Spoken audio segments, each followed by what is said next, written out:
Hi, my name is Stephanie Tito Pasete from grade 11 Home Economics in St. Augustine, Mandaluyong College. This story was entitled Cinderella. Once upon a time, there's a girl named Cinderella. Lived with her stepmother and two stepsisters.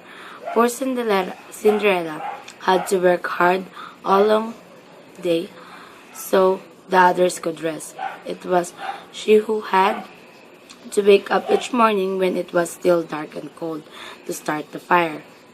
It was she who cooked the meals.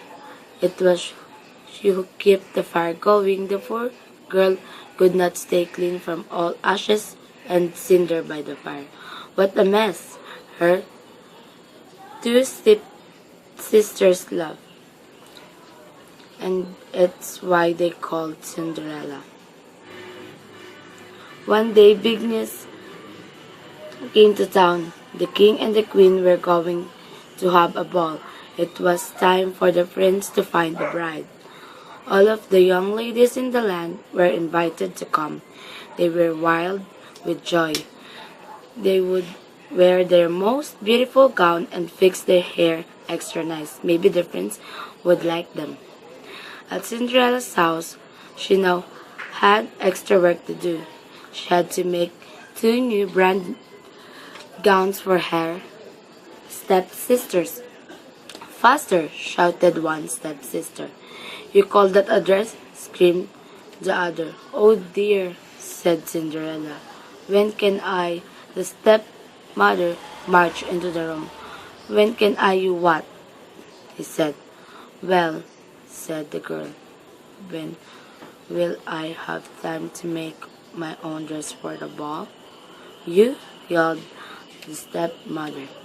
Who said you were going to the ball? What a laugh, said one stepsister. Such a mess. They pointed at Cinderella. All of them laughed. Cinderella said to herself, when they look at me, maybe they see a mess. But I am not that way. And if I would go to the ball. Soon the time came for the stepmother and stepsisters to leave for the big party. Their fine carriage came to the door. The stepmother and stepsister hopped inside and they were off. Goodbye, called Cinderella. Have a good time, but her stepmother and stepsister did not turn around to see her.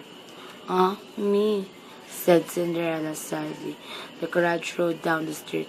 She said aloud, I wish I could go to the ball too. Then proof, all of a sudden in front of her was a fairy.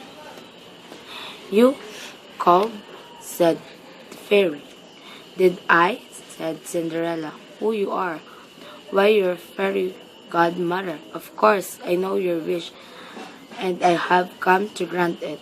But, said Cinderella, my wishes is impossible. Excuse me, said the fairy godmother in a huff. Did I not just show up out of thin air? Yes, you did, Cinderella. Then let me be the one to say what is impossible or not. Well, I think, I want to go to the ball, too.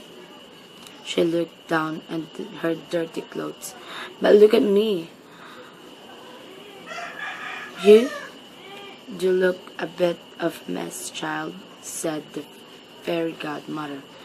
Even if I had something nice to wear, said the girl, I would have no way to get there. Dear me, all of that is possible, said the fairy. With that, she waved her wand on Cinderella's head at once. Cinderella was all clean. She was dressed in a beautiful blue gown. Her hair was set up high on her head inside a golden band. This is wonderful, said Cinderella. Stop now. See? Who said I was done? Said the fairy godmother. She taped her wand again, and once a beautiful carriage came to be, with a driver, 4 white horses. "Am I dreaming?" said Cinderella, looking around her. Was real, as a real can be," said the fairy godmother. "But there is one thing you must know." "What is that?" "All of this lastly only to the midnight. Tonight, at the stroke of midnight, it will all be over. Everything will go back to how it was before." "Then I must be sure to leave the ball before midnight," said Cinderella. "Good idea," said the fairy godmother. She stepped back. "My work is done." And with that, the fairy godmother was gone. Cinderella looked around her. Did that even happen? But there she stood, in a fine gown and with a golden band in her hair. And there were her driver and 4 horses before her, waiting. "Coming," called the driver. She stepped into the carriage, and they were off. Over all the ball, the prince did not know what to think. "Why do you have that sad look on your face?" the queen said to her son. "Look around you. You could not ask for finer maidens than this." "I know, mother," said the prince. Yet he knew something was wrong. He had met many of young women, yet after he said hello, one by one, he could find another more to say. "Look!" Someone pointed to the front of the door. "Who is that?" All heads turned. Who was that lovely maiden stepping down the stair? She held her head, tail, and looked as if she belonged, but no one knew her. "There's something about her," said the prince to himself. "I will ask her to dance." And he walked over Cinderella. "Have we met?" said the prince. "I am pleased to meet you now," said Cinderella with a bow. "I feel as if I know you," said the prince. "But of course that's impossible." "Many things are impossible," said Cinderella, "if you wish them to become true." The prince felt a leap in his heart. He and Cinderella danced. When the song was over, they danced again, and then they danced again, and yet again. Soon the other maidens at the ball grew jealous. "Why he dancing all the time with her?" they said. "How rude!" But all Prince could see was Cinderella. They laughed and they talked, and they danced some more. In fact, they danced for so long that Cinderella did not see the clock.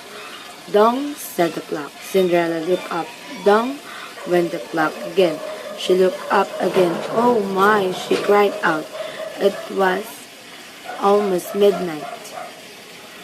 "Why does that matter?" said the prince. "Dong called the clock." "I must go," said Cinderella. Dong went to the clock. "But we just met," said the prince. "Why you leave now?" Dong ran the clock. "I must go," said Cinderella. She ran to the step. "Dong," said the clock. "I cannot hear you," said the prince. "The clock is too loud." Dong ran the clock. "Goodbye," said Cinderella. Up and up the stairs she ran. Dong when the clock stopped for a moment, and said the prince. "Oh dear," she said when the glass slipper fell off her foot on the stairs. But Cinderella kept running up. "Dong," said the clock. "Please wait a moment," said the prince. Dong rung the clock. "Goodbye." Cinderella turned one last time, then she rushed out the door. Dong. The clock was quiet. It was midnight. "Wait," called the prince. He picked up her glass slipper and rushed out the door. He looked around but could not see the blue dress anywhere.